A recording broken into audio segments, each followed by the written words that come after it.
천하디 천원종의 형상을 입으셨네.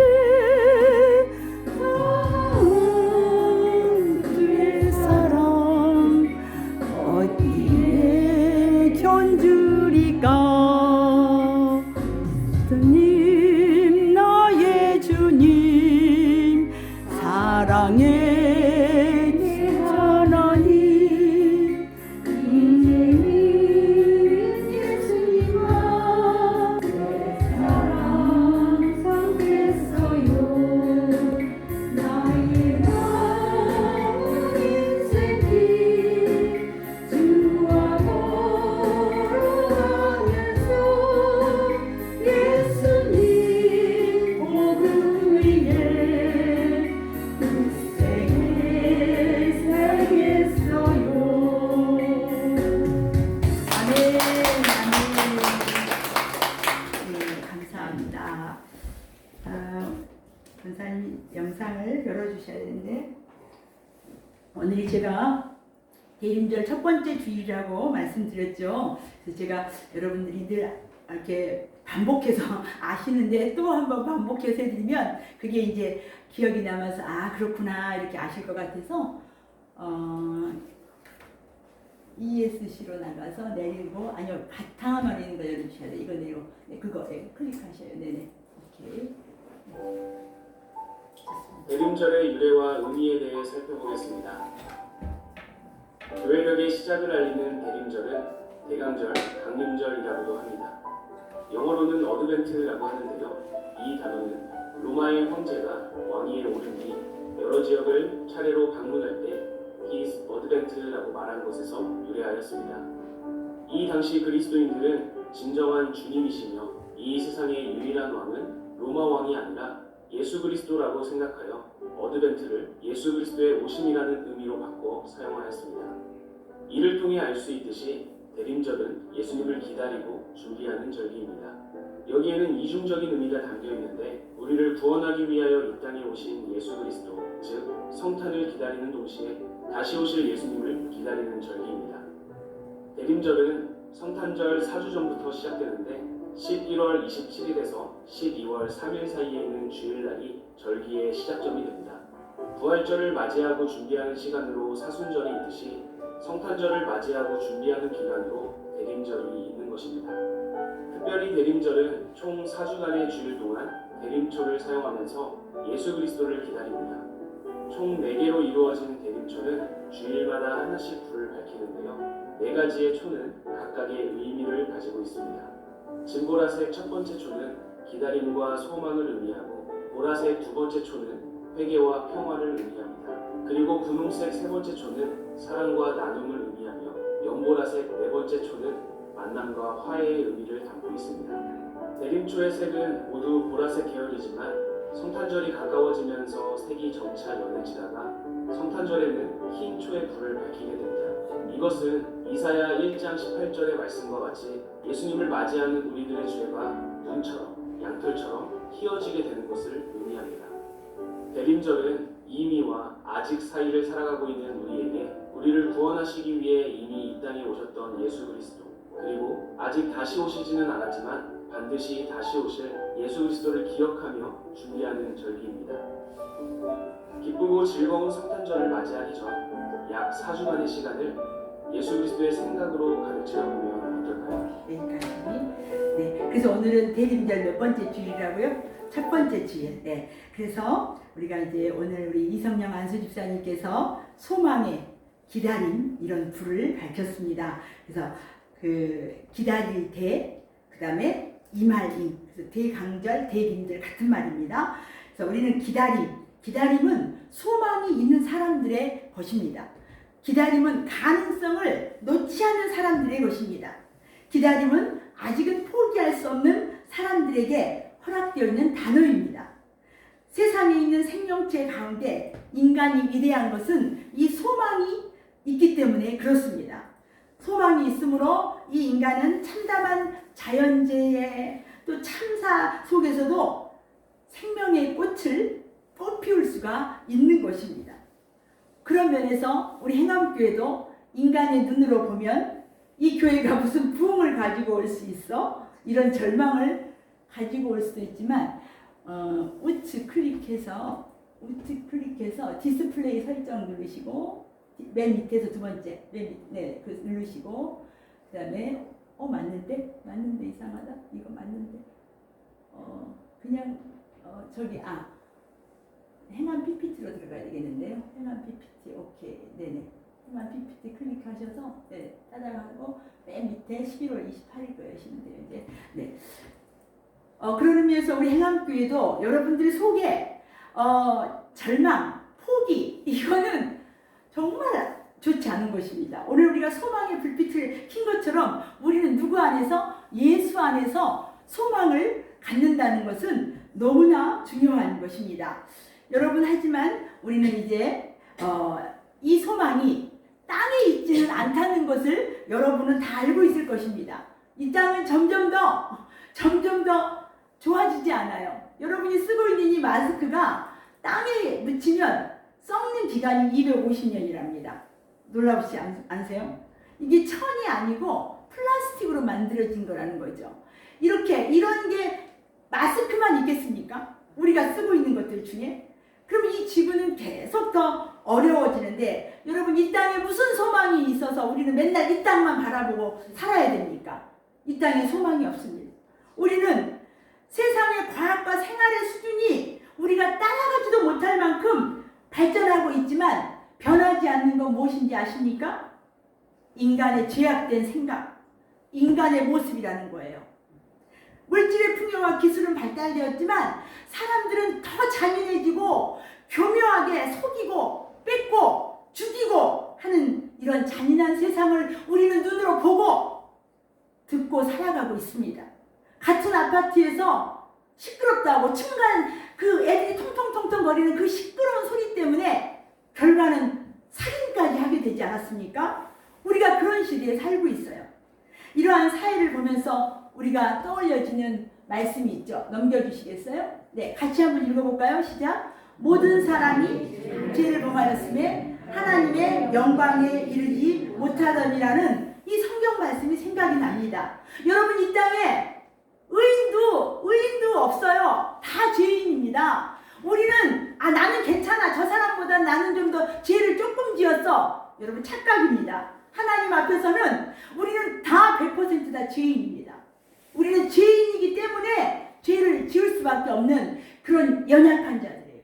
우리 하루라도 하나님 말씀 붙잡고 기도하지 않으면 우리도 넘어질 수밖에 없어요. 이러한 대림절의 기다림이 우리가 바라보고 있는 이 땅이 아니라 저 하늘이고 예수 그리스도 예수님이라는 거라는 거죠. 믿으십니까? 우리의 오직 소망은 이 땅이 아니라 예수 그리스도인 줄 믿습니다. 대림절은 사람에 대한 절망과 포기의 상황이 일상처럼 우리가 들려오는 속에서 아직 절망할 수 없다는 거예요. 아직 포기할 수 없다는 거예요. 땅에 속한 우리가 오직 한 길 올려다보는 저 하늘에 소망을 두는 절기가 바로 이 대림절 절기라는 거예요. 기다림의 방향이 땅이 아니라 우리의 한계를 깨닫고 우리의 무능함과 절망을 통감하면서 주님 우리는 안 됩니다. 나는 안 됩니다. 오직 예수님만이 우리의 소망입니다. 이렇게 그분을 죽음을 극복하고 풍요로운 생명을 누리며 살아갈 수 있는 힘이 우리한테는 없다고 고백할 때 우리는 그런 이들에게 대림절의 기다림은 다시금 우리의 마음을 추스리기 위해서 주어지는 소망의 단어인 줄 믿습니다. 여러분 바라기는 이 4주간의 대림절 기간 동안 주님의 날을 기다리는 그 기다림 속에서 하늘에 담긴 소망 그리스도이신 예수님 안에서 진정한 평강을 누리실 수 있기를 축복합니다. 아멘. 우리 마가복음 13장 1절 2절 한번 같이 보겠습니다. 오늘 본문입니다. 본문 앞에 있는 거죠. 같이 읽습니다. 시작.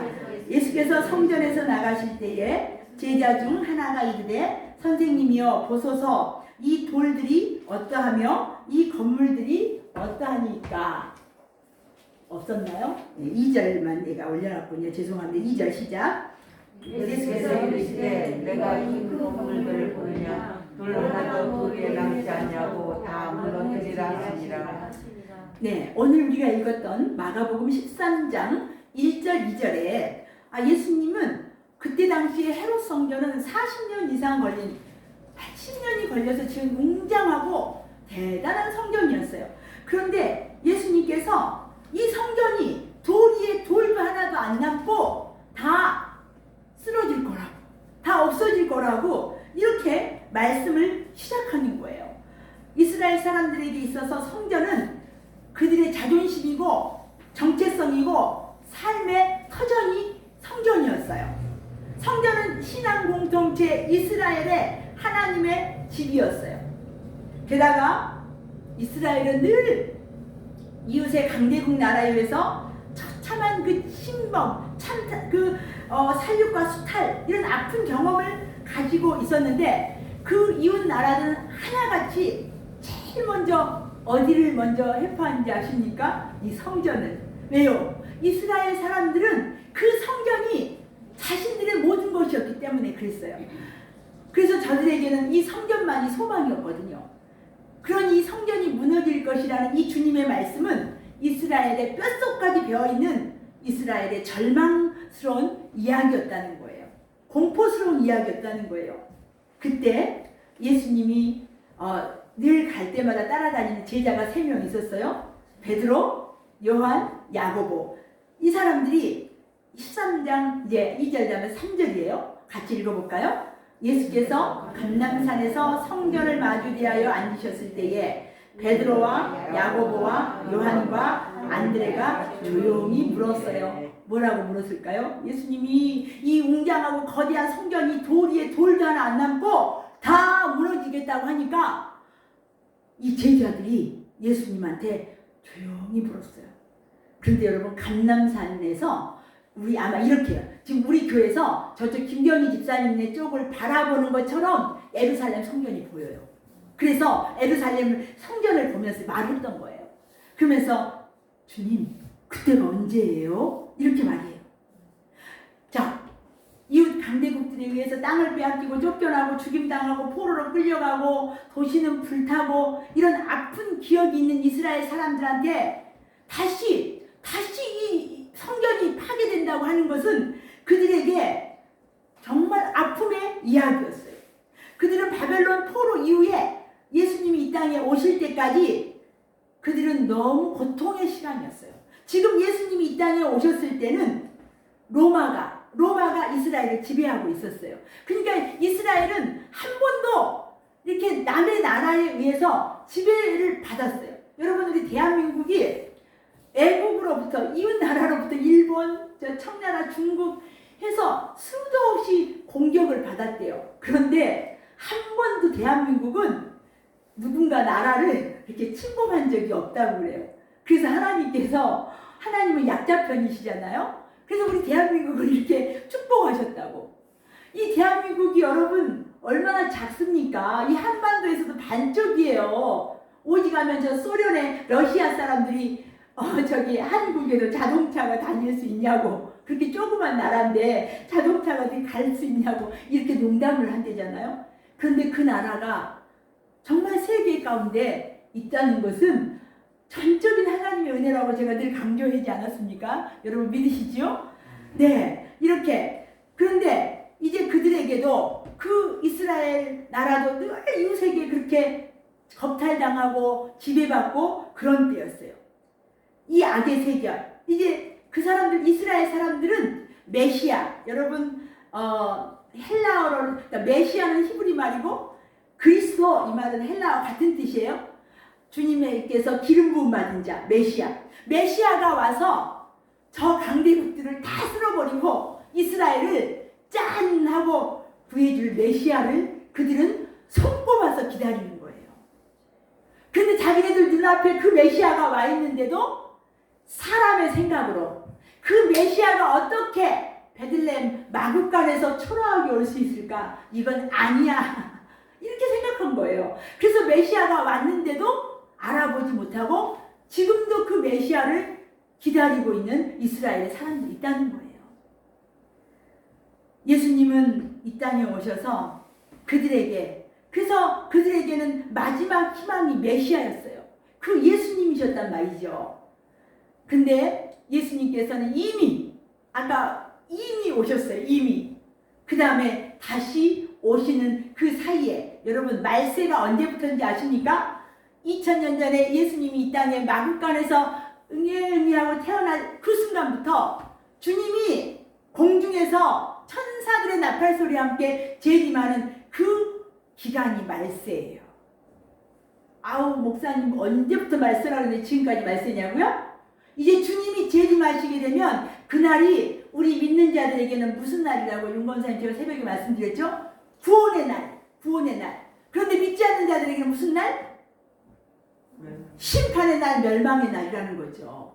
그래서 지금은 여러분들 느끼시다시피 이 말세의 기간에서 어디 정도 왔을 것 같습니까? 예수님이 2000년 전에 태어나서 다시 오실 그날이 어쩌면 이 정도 오지 않았을까요? 여러분 그렇게 느껴지지 않으세요 지금? 그렇습니다. 주님이 이제 다시 오신 그때에, 그런데 예수님께서 돌 위에 돌도 하나 남지 않았다는 이 사건, 이것은 로마에 의해서 실제로 AD 70년에 티투스 장군에 의해서 완전히 그 성전이 없어졌어요. 그래서 통곡의 벽이라고 들어보셨잖아요. 그 벽 하나가 그냥 남아있어요. 그때 당시에 성전에. 그래서 지금도 이스라엘 사람들은 그 통곡의 벽에 가서 이렇게 사이에 그 가름박이 있어요. 이쪽은 남자, 이쪽은 여자. 그래서 거기다 기도 제목을 넣고 성경을 읽으면서 거기서 기도하고 있어요. 지금도. 그래서 이제 예수님이 애원했던 이 말씀, 돌 위에 돌도 하나 남지 않고 다 멸망할 거라는 이 말씀은 예수님이 이 땅에 오셔서 AD 70년에 이루어졌다는 거죠. 그런데 여러분, 아마 이 제자들은 이 사건을 보면서 예수님이 말씀하셨던 것을 아마 기억하셨을 거예요. 예수님은 이 말씀만 하신 것이 아니라 한 줄기 빛처럼 다가오시는 그 말씀을 했어요. 대환란의 날, 로마에 의해 예루살렘이 폐망하게 되는 그날 성전이 무너지게 될 것이라는 말씀을 하시고 끝난 게 아니라 그 다음에 한마디를 더 하셨다는 거예요. 26절 한번 같이 볼까요? 시작. 그때에 인자가 구름을 타고 큰 권능과 영광으로 오는 것을 사람들이 보리라. 아멘. 성전이 무너지겠다는 절망스러운 얘기로 끝난 것이 아니라 우리 주님은 구름을 타시고 큰 권능과 영광으로 모든 사람들이 보는 데서 다시 오시겠다고 말씀을 하는 거예요. 주님은 반드시 임하는 그 절망의 날이 아니라 다시 오실 주님의 날을 말씀하고 싶으셨던 거예요. 그날이 곧 소망이에요. 여러분, 그날을 여러분도 기다리시나요? 한 분밖에 없으세요? 주님 다시 오실 날을 기다리십니까? 아멘. 아멘. 우리는 지금 대림절, 첫 번째 대림절을 보내고 있는데 2000년 전에 이미 오신 예수님과 다시 오실 주님 사이에서 우리는 기다리고 있다는 거예요. 주님이 이 세상에 죽음이 이를 덮든다 해도 우리에게는 소망이 있어요. 왜요? 주님 다시 오시기 때문에. 하나님께서 끝내시기 전까지는 아무것도 끝이 아니에요. 실상 종말은 우리에게 멀리 떨어져 있지 않습니다. 실제로 우리는 매일 하루의 종말을 경험하고 있지 않습니까? 다양한 종말을 경험하고 살고 있습니다. 무엇이든 시작이 있으면 끝이 있는 것입니다. 이게 종말입니다. 어떤 사람에게는 건강을 잃는 것도 종말일 수 있습니다. 또 어떤 이에게는 직장을 잃는 순간도 종말일 수 있습니다. 자신을 누르는 어떤 문제, 상황도 각자의 종말일 수 있습니다. 여하튼 어제와 다른 오늘 돌아보는 이 어제, 이제 우리는 어제는 이미 종말로 끝난 것입니다. 그러니 종말이라는 이 단어는 낯선 단어가 아닙니다. 다만 우리의 경험 가운데 이 종말이, 마지막 끝이 절망으로 끝나지 않아야 한다는 거예요. 왜요? 우리는 예수님 안에 있기 때문에. 새로운 생명이 우리 속에 있기 때문에. 매일이 종말이라고 정의할 수밖에 없을 만큼 이 땅은 좌절과 고통, 아픔으로 얼룩져 있을 때 우리는 무엇을 할 수 있을까요? 한 줄기 빛도 들지 않는 것 같은 이 어두운 터널 속에서 우리가 할 수 있는 일은 무엇이겠습니까? 그런데 주님은 말씀하십니다. 인자가 큰 영광 가운데 임할 그날이 온다고. 그러면서 우리에게 말씀합니다. 깨어있으라고. 깨어있으라고. 다니엘 7장 13절 14절의 말씀을 주님은 기억하시면서 얘기하는 거예요. 같이 한번 볼까요? 시작. 내가 또 밤 환상 중에 보니 인자 같은 이가 하늘 구름을 타고 와서 옛적부터 항상 계신 이에게 나아가 그 앞으로 인도되매 그에게 권세와 영광과 나라를 주고 모든 백성과 나라들과 다른 언어를 말하는 모든 자들이 그를 섬기게 하였으니 그의 권세는 소멸되지 아니하는 영원한 권세요 그의 나라는 멸망하지 아니할 것입니다. 아멘. 구약 성경 다니엘서에서 이미 주님께서 재림하실 것을 예언하신 거예요. 그걸 예수님이 오셔서 당신이 이루시겠다고 지금 말씀하시는 거예요. 인자가 하나님의 백성들을 이끌고 구름을 타고 하나님께 나아가는 장면이에요. 당신의 나라에 참여하는 모든 백성을 이끌고 하나님께로 나아가겠다고 말씀하시는 것입니다. 본문의 말씀이 로마에 의해서 함락되고 불타버린 그 70년경에 이 말씀을 하셨다는 거죠. 오늘 마가의 공동체가 예수님의 말씀을 기억하며 나누고 있는 이 본문의 삶의 절망 가운데 있는 그들에게 얼마나 소망이 됐겠습니까? 별이 쏟아지는 인류의 종말의 날을 전하기 위한 글은 아니었다는 거예요. 두려우라고 너네들 마지막 때 이렇게 성전이 다 무너져서 너네 두려움을 주기 위해서 예수님이 말씀하신 게 아니라는 거예요. 현실은 성전의 무너짐과 예루살렘에 임할 환난을 예고했지만 주님은 이미 다시 소망을 주시는 거예요. 너네 하지만 내가 다시 온다. 너네들을 다시 주님께로 인도하기 위해서 오겠다. 우리 요한계시록 7장 13절 14절 말씀도 한번 같이 보겠습니다. 시작. 그들이 다시는 줄이지도 아니하며 목마르지도 아니하고 해나 아무 뜨거운 기운에 상하지도 아니하리니 이는 보좌 가운데 계신 어린 양이 그들의 목자가 되사 생명수 샘으로 인도하시고 하나님께서 그들의 눈에서 모든 눈물을 씻어주실 것입니다. 아멘. 여러분 예수 믿는다는 것으로 세상에서 억울한 일 당하셨습니까? 예수님 믿는다는 것으로 눈물을 흘려본 적 있습니까? 그렇게 억울해서 우리 주님께서 모든 눈물을 씻어주시겠다고 말씀하십니다. 성도들의 아픔과 상처와 고통을 싸매고 회복시키실 기쁨의 날을 기억하라는 메시지가 바로 오늘 본문의 목적인 것입니다. 예수님의 십자가의 죽음과 부활을 통해서 메시아의 임무가 완성된 이후 주님은 이것을 통해서 새롭게 하나님의 나라 백성된 우리들을 땅끝에서 하늘끝까지 사방에서 모아 하나님께 나아가는 의미의 말씀입니다. 구름을 타고 오시는 주님은 바로 그것을 목적하시고 오시는 것입니다. 그때 여러분 다 예수님의 이름을 부르시기를 주님으로 축복합니다. 아멘 주 예수여 오시옵소서 이렇게 고백할 수 있기를 바랍니다. 그러니 여러분 마가복음 13장에 이 종말이 절망이라고 말하는 두려운 말씀이 아니라는 거예요. 여러분 주님이 우리가 세상의 종말 이것은 믿지 않는 자들에게는 심판의 날이기 때문에 두려운 날이에요. 하지만 우리 믿는 자들에게는 소망의 날인 줄 믿습니다. 우리가 그 믿음을 가지고 오늘도 이렇게 인내하면서 주님 앞에 서 있지 않습니까? 본문은 하루 매일 종말로 살아가고 있는 우리 그리스도인들에게 하나님께서 예수 그리스도를 통해서 이루어내시는 그 하나님의 나라의 구원 사건을 더욱더 확신시켜 주시기 위한 무한한 위로가 담겨 있다는 것입니다. 온 세상이 전쟁과 질병과 배고픔과 바이러스 질병으로 소망이 하나도 없는 것 같은 지금의 이 상황에서도 하나님의 구원이 예수님을 통해서 이루어져 가고 있으니까 너네들 포기하지 말라는 말씀이고 다시금 일어나라고 촉구하는 말씀이고 어둠과 절망 핍박 속에서도 의연하게 신실하게 진리신 주님을 바라보면서 이겨내라는 말씀입니다. 아멘. 예수 그리스도의 십자가의 죽으심과 부활 세상 만민을 하나님 백성으로 삼기 위해서 그 아들을 통해서 이루어내는 하나님의 크신 계획인 줄 믿습니다. 우리는 삶의 힘겨운 바람들이 계속 불어올 것입니다.